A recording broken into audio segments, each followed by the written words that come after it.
Matinale d'information avec vous, Francis Fahmy, bonjour. Bonjour à vous, Kader. Merci d'être là ce matin. Bonjour à vous, Moïd Lawani. Bonjour, Kader. Merci également d'être là pour la page des sports. Francis Fahmy, on démarre ce matin avec cette actualité de la criette avec le frère Ronvi. En effet, bonjour à vos chers amis internautes. Steve Amoussou, alias frère Ronvi, comme annoncé, devra se présenter au procureur de la République près à la Cour de répression des infractions économiques et du terrorisme criette hier lundi. La sécurité a été renforcée autour de l'institution très tôt dans la matinée d'hier. Les députés du parti, les démocrates et quelques autorités venues pour soutenir l'activiste politique proche de l'opposition ont exprimé leur opinion. Ils sont au micro de Kanté Amoussou. Nous avons appris qu'aujourd'hui, il va être présenté, tout au moins un déferment. Et c'est à ce titre que nous nous sommes dit, ben tiens, il faut quand même qu'on vienne le soutenir. Comme vous voyez avec moi, c'est tous les députés du parti, les démocrates. Donc voilà la raison pour laquelle nous sommes là aujourd'hui. Et il nous a été servi qu'il ne se présentera pas, on ne l'amènera pas. C'est ça qu'on nous a servi, disons les forces de sécurité. Attendons de voir si c'est vrai. Et ce ne sera pas un jeu. Mais nous ne pouvons pas quand même se prêter à ce jeu. Donc nous attendons. Et si vous constatez bien, tout autour de vous, il y a nos militants. Il y a les militants, il y a les populations de Cotonou et environ qui sont venus témoigner de leur proximité à notre frère et à nos compatriotes. En tant qu'activiste politique, chroniqueur, qui est libre de s'exprimer, nous dénonçons son kidnapping. Et en ce sens, nous sommes là aujourd'hui pour le soutenir. C'est un soutien pacifique que nous faisons. Nous ne sommes pas là pour branler des broches et autres là. Nous sommes là pour le soutenir et lui dire que toute la population béninoise est derrière lui. Toute la population béninoise est de cœur avec le frère Ronvi. Frère Ronvi, pendant près de 8 ans, a alimenté le peuple béninois chaque vendredi par ses chroniques. Nous sommes ici pas pour dire que frère Ronvi a tort, frère Ronvi a raison, mais nous disons sur le principe que tout citoyen béninois qui commet une faute peut être arrêté pour répondre de ses actes, mais il y a une procédure qu'il faut respecter, il y a des lois de la République. Le Centre de recherche entomologique de Cotonou a invité les professionnels des médias vendredi dernier pour une journée d'immersion. En effet, le Bénin, à l'instar des autres pays du monde, célèbre chaque 20 août la journée mondiale du moustique. Pour l'édition 2024, le Centre de recherche entomologique de Cotonou, CREC, a ouvert les portes de ses laboratoires aux professionnels des médias pour une série d'entretiens et d'immersions. Le point dans ce reportage. Nous sommes au centre de recherche entomologique de Cotonou et sont réunis ici des professionnels des médias. L'objectif de cette journée d'immersion, s'informer pour mieux informer. Mieux s'informer de ce qui se fait et mieux s'imprégner des activités que nous menons dans le cadre de la lutte contre les moustiques, contre les vecteurs de maladies, et notamment Anopheles gambier, afin de mieux informer les populations pour qu'elles puissent se préparer à pouvoir lutter contre les maladies avec des gestes simples. Au cours de cette journée, les professionnels des médias ont non seulement parcouru les infrastructures médicales dont dispose le centre, mais se sont également entretenus avec ces professionnels, une initiative qu'apprécient ses partenaires. Merci encore une fois, très humblement, pour l'opportunité que vous nous offrez de venir voir un peu tout ce que vous faites, mais aussi de mettre en lumière le formidable travail que le CREC accomplit. C'était l'occasion pour le CREC d'énoncer quelques actions qu'elle mène en faveur de la lutte contre le paludisme au Bénin. Quand le programme distribue les moustiquaires, le CREC ne reste pas à l'écart. Les moustiquaires coûtent très cher. C'est des millions que nous distribuons chaque année. Ça coûte des milliards.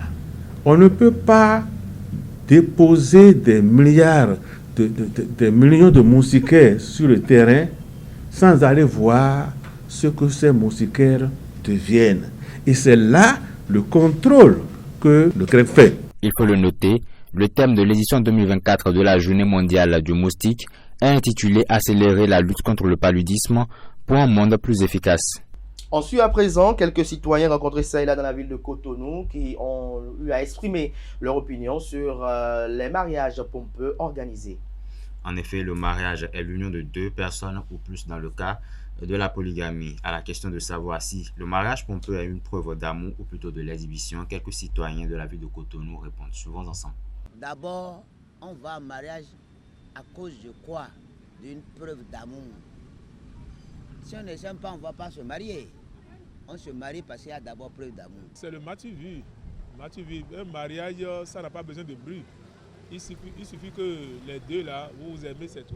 Pour faire le mariage, il faut au moins certaines organisations, il faut au moins corroborer un peu la fête. Vous voyez, non? Donc cela amène un peu de dépenses. Et il faut inviter, il faut faire des cartes d'invitation, inviter les amis. Si on va prendre pas une pour ça là, c'est comment dirais-je, c'est une exagération d'amour. Ça dépend. Quand je prends du côté musulman, vous comprenez un peu? Quand on va à ces gens de mariage, on voit un peu comment ça se passe.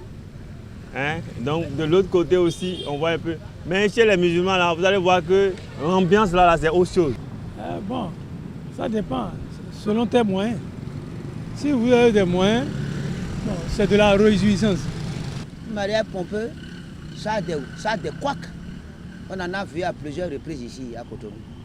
Des mariages qui ont duré 3 mois, des mariages qui ont duré 1 an, dont les gens ont utilisé même des carrosses, des vieux carrosses, hein, pour faire mariage.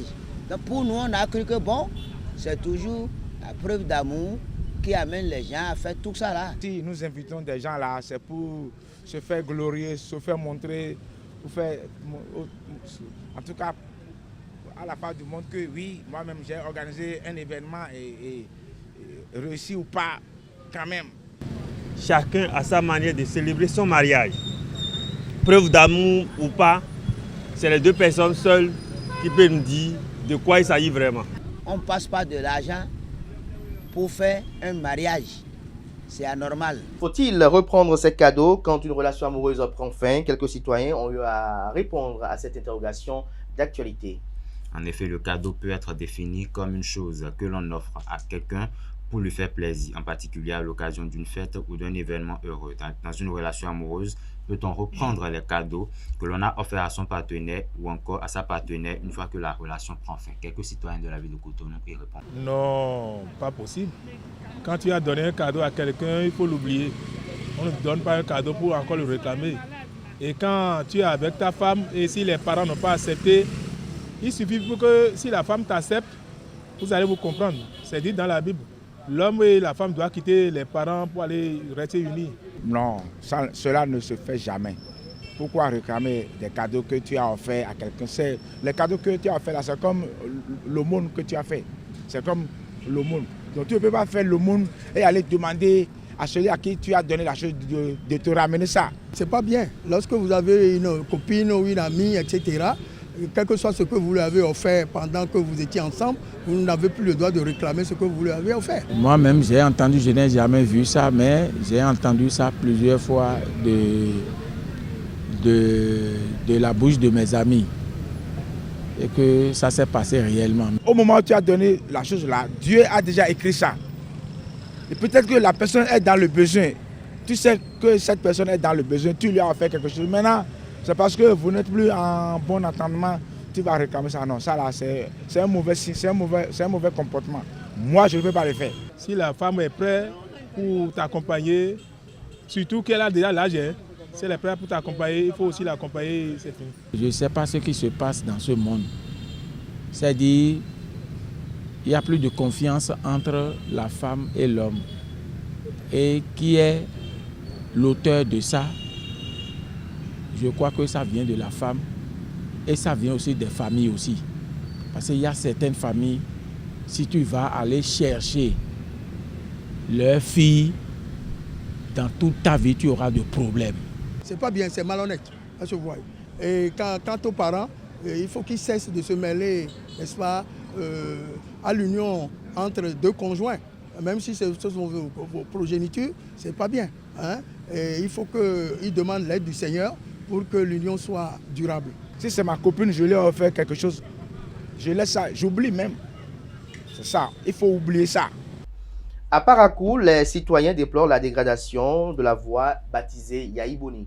En effet, à Parakou, la situation de quelques routes devient alarmante. Au cœur du quartier Guéma, le goudron Yaïboni est devenu un véritable cauchemar pour les usagers. Suivez dans cet élément le constat de la rédaction de Zawi TV Parakou. Parakou, troisième ville à statut particulier. Nous sommes ici à Guéma, sur le goudron nommé Yaïboni en honneur de l'ancien président de la République, qui a d'ailleurs sa résidence dans ce quartier. Cette route se trouve dans un état de dégradation avancée depuis des années. Des centaines de nids de poules et de gros trous parsèment cette voie, rendant la circulation extrêmement difficile. Passer par ici relève d'un véritable casse-tête.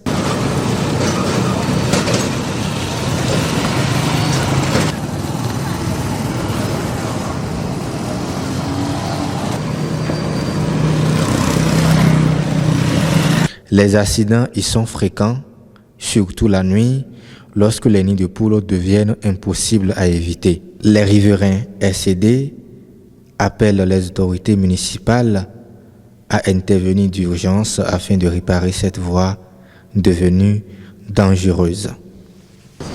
C'est un calvaire. C'est un calvaire qu'on ne peut pas expliquer, dire, ni donner un identifiant ou un nom. C'est pas du tout la peine. Parce que la voie de Yaïboni, là, sincèrement, ce qui se passe, là-dessus, on ne peut même pas dire. Des accidents, n'importe comment. Banalement, des gens peuvent en perdre la vie.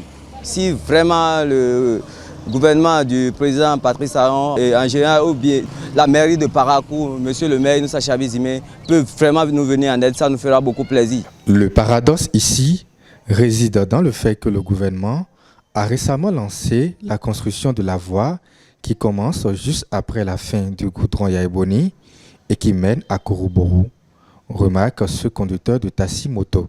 On est en train de constater avec joie que la voie qui quitte fin goudron Yaïboni et qui joint Kouroubourou est en train d'être réparée. Ils sont en train de faire un grand boulot ici. Ils veulent, apparemment, c'est le pavé, ils veulent l'installer là. Vraiment, s'ils arrivent à faire ça, ça sera un grand soulagement. Mais par rapport à la voie Carrefour Vita Plus au fin goudron Yaïboni, vraiment c'est très triste. C'est triste. Même un étranger qui vient aujourd'hui à Parakou, on a honte de prendre pas ce tronçon avec lui. Histoire de ne pas constater que Parakou n'est pas bien réparé. Combien de temps les habitants de Guéma devront-ils attendre pour que leur quartier ne soit plus laissé pour compte? Les réponses tardent, tout comme les travaux tant attendus. Merci à vous, Francis Fahami, pour cette présentation du bulletin matinal d'information. Vous restez avec moi. On retrouve Mouhidine Lawani pour la page des sports.